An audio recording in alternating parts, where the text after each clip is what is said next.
साल 2026 भारत की GDP growth rate दुनिया में सबसे तेज है। हम दुनिया की तीसरी सबसे बड़ी अर्थव्यवस्था बनने की दहलीज पर हैं। लेकिन ठीक इसी समय भारत के रुपए के साथ कुछ ऐसा हो रहा है जो देश के बड़े बड़े अर्थशास्त्रियों को परेशान कर रहा है। एक रहस्यमयी पहेली। 26 मई 2014 जब नरेंद्र मोदी ने पहली बार कमान संभाली तो रुपया 58 रुपए 94 पैसे प्रति डॉलर था। 2019 में दूसरा कार्यकाल आया, रुपया 17% गिरकर 69 रुपए 37 पैसे हो गया। जून 2024 में तीसरा कार्यकाल शुरू हुआ, रुपया 83 रुपए 38 पैसे पर था और आज 2026 में रुपया इतिहास के सबसे निचले स्तर पर यानी करीब रुपए 96 प्रति डॉलर पर आ चुका है। मोदी सरकार के 12 सालों में 62% से ज्यादा की गिरावट। ऐसा नहीं है कि पहले ऐसा नहीं हुआ। मनमोहन सिंह के 10 सालों में भी रुपया 31% से ज्यादा टूटा था, लेकिन आज की कहानी अलग है। आज सवाल यह है कि जब भारत की ग्रोथ रेट चीन से भी तेज है तो हमारा रुपया साल दर साल दम क्यों तोड़ रहा है। और सबसे चौंकाने वाली बात, हमारे पड़ोसी देश यहाँ तक कि कंगाली की कगार पर खड़ा पाकिस्तान भी पिछले 6 महीनों में अपनी करेंसी को स्थिर रख पाया है। तो भारत क्यों पिछड़ रहा है? क्या यह कोई अंतर्राष्ट्रीय साजिश है या भारत की कोई बहुत बड़ी नीतिगत मजबूरी? आज हम इस आर्थिक मिस्ट्री का पर्दाफाश करेंगे। कहानी में ट्विस्ट तब आता है जब सरकार के अपने ही पुराने सिपहसालार सवाल उठाने लगते हैं। कभी मोदी सरकार की आर्थिक नीतियों के सबसे बड़े प्रशंसक रहे सुरजीत भल्ला खुद हैरान है कि अगर इकोनॉमी में इतनी तेजी है तो रुपया वेंटिलेटर पर क्यों है। वहीं पूर्व आर्थिक सलाहकार अरविंद सुब्रमण्यम ने इसी साल 26 मई को इंडियन एक्सप्रेस में एक ऐसा खुलासा किया है जिसने हड़कंप मचा दिया।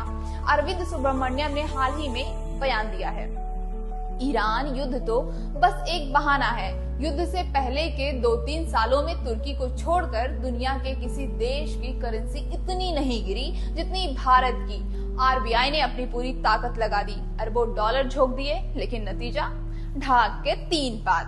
जी हाँ, मार्च और अप्रैल के महीनों में रिजर्व बैंक ऑफ इंडिया ने रुपए को बचाने के लिए आक्रामक कदम उठाए, लेकिन देश से डॉलर का बाहर जाना नहीं थमा। मई के अंत तक विदेशी निवेशकों ने रिकॉर्ड 23 अरब डॉलर के शेयर बेचकर भारत से अपना पैसा निकाल लिया। लेकिन क्यों? अमेरिकी राष्ट्रपति डोनाल्ड ट्रंप के भारी आयात शुल्क और ईरान संकट ने आग में घी का काम किया। मगर रुकिए, अगर वैश्विक संकट ही एकमात्र कारण है तो बाकी एशिया क्यों मुस्कुरा रहा? आइए देखते हैं। जब भारत का रुपया गिर रहा था तब एशिया के दूसरे देश डॉलर को आंखें दिखा रहे थे। चलिए एक एक करके इनकी चालाकी समझते हैं। जहां इस साल भारतीय रुपया करीब 4.40% कमजोर हुआ, वहीं मलेशिया की मुद्रा रिंगिट 9.25% मजबूत हो गई। यह दक्षिण पूर्वी एशिया की सबसे तेज बढ़ने वाली करेंसी बन गई है। कारण मलेशिया का करंट अकाउंट सरप्लस में होना और विदेशी निवेशकों का अंधाधुंध भरोसा। केवल 3 महीनों में वहां विदेशी निवेश 1.6 अरब से बढ़कर 8.5 अरब रिंगिट हो गया। उन्होंने अमेरिका और चीन के तनाव का फायदा उठाकर खुद को एक न्यूट्रल बिजनेस हब बना लिया। थाईलैंड की बाट पिछले साल की तुलना में 10% मजबूत होकर 2021 के बाद सबसे उच्चतम स्तर पर पहुंच गया है। उनका अमेरिका के साथ व्यापार सरप्लस 51.3 अरब डॉलर हो गया, जो इलेक्ट्रॉनिक्स निर्यात के दम पर आया। वहीं सिंगापुर डॉलर की मजबूती के पीछे है दुनिया में आया आर्टिफिशियल इंटेलिजेंस का तूफान। सिंगापुर की जीडीपी पहले तिमाही में रिकॉर्ड 6% की दर से बढ़ी और उनका इलेक्ट्रॉनिक्स एक्सपोर्ट 66.7% उछल गया। चीन की करेंसी युआन 3 साल के सबसे मजबूत स्तर पर है। अमेरिका रोता रह गया कि चीन अपनी करेंसी जानबूझकर कमजोर रखता है, लेकिन चीन ने अपने ट्रेड सरप्लस से बाजी मार ली।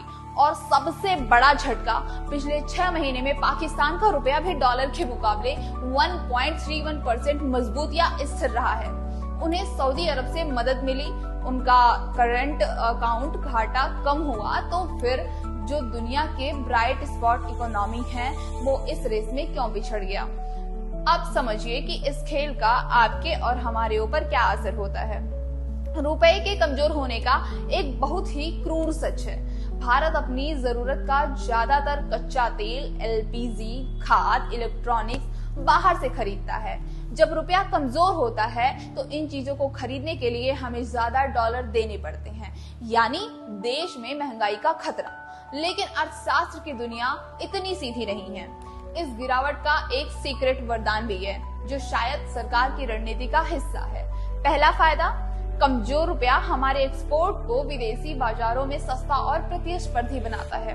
ट्रंप ने जो टैरिफ लगाए हैं, कमजोर रुपया उसके असर को कम करने के लिए भारत की मदद कर रहा है।